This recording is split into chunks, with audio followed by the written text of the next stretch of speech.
শুভ সন্ধ্যা দর্শক মন্ডলী, MJL breaking নিউজে আপনাদের স্বাগতম জানাই। আমি বদিউল ইসলাম খোকন।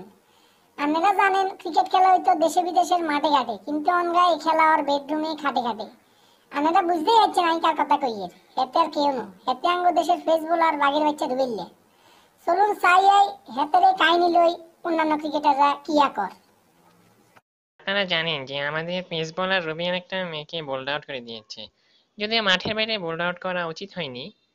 এখন মেয়েটির ব্যাটিং করার ইচ্ছা ছিল কিনা তাও দেখার বিষয়। আসলে মেয়ে কি আর কাছে ধরে?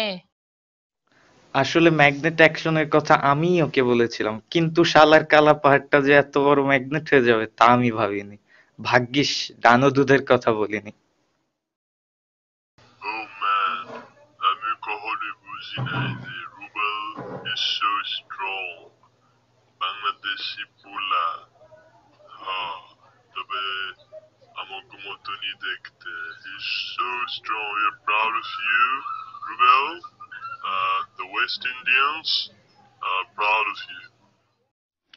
সাকিবের দেখা দেখি আজকে আবার ক্রিকেটাররা, আমাদের দেশের ক্রিকেটাররা এরকম অঘটন ঘটানো শুরু করেছে। সাকিবের দেখানো পথ অনুযায়ী তাকে কে বলেছিল যে ক্রিকেটের মধ্যে বিয়ে শাদীর ব্যাপার ঢুকাতে?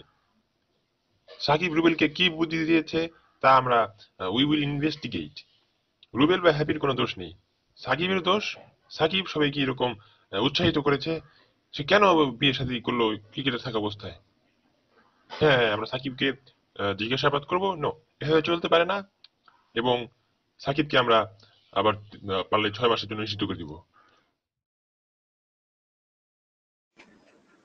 It's just for fun. Please don't take it seriously.